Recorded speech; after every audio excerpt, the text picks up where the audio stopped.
Welcome to this quick lesson, Structuring Speeches. There are different types of speeches, informative, persuasive, and special occasion. However, all speeches have three main areas. Much like a paper, a speech has an intro, a body, and a conclusion. Within each area are different components. Each component is important, and a great speech hits all of them.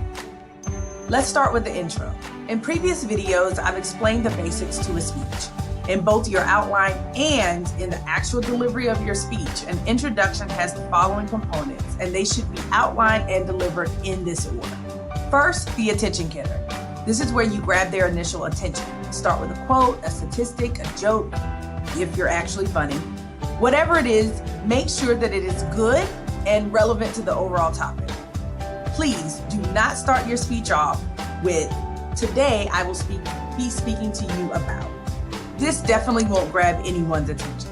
Next, reason to listen. This is where you explain why they should care about what you have to say. If you conducted an audience analysis, bring in information that you learned about the audience. It shows them that you know who they are and that you took what they said in consideration. Credibility statement. Why are you speaking on this topic? Why should we be listening to you? What is it that you bring your uniqueness to this table or this topic of discussion? Thesis statement. You created this in the beginning phases of the speech preparation. State the thesis statement just as you create.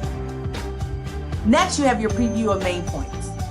Unlike in a paper where the main points or reasons are in the thesis statement, they are separate in a speech. Walk them through the order of your main points.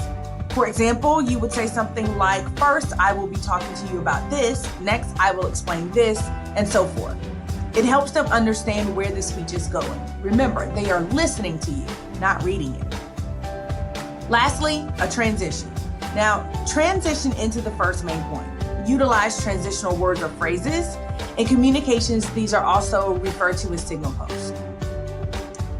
Now, although the speech intro should have all of these components, make sure that the information flows well and doesn't seem choppy. Act as if you're having a conversation with your audience. Next, the body of the speech. This is organized based on the organizational patterns of the speech type.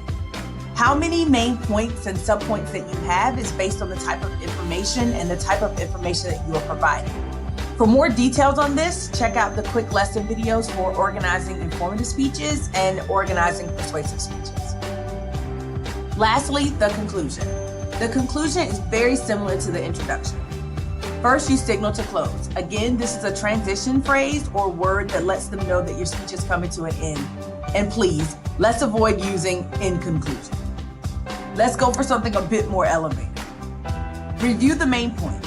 Here, you just remind them of the main points in the order that you provided them. 3, restate that thesis statement. I know, not rocket science, but just say it again. Next is your audience challenge or memorable close. For informative speeches, you will tend to end with something inspiring or impactful to say to your audience. Sometimes in certain situations, you may show them an image or provide them with further information. In a persuasive speech, this is where you give them the challenge to act. What is it that you want them to actually do? Lastly, an exodus statement. This is where you thank your audience for their time and close out your speech. How you do this is all up to you.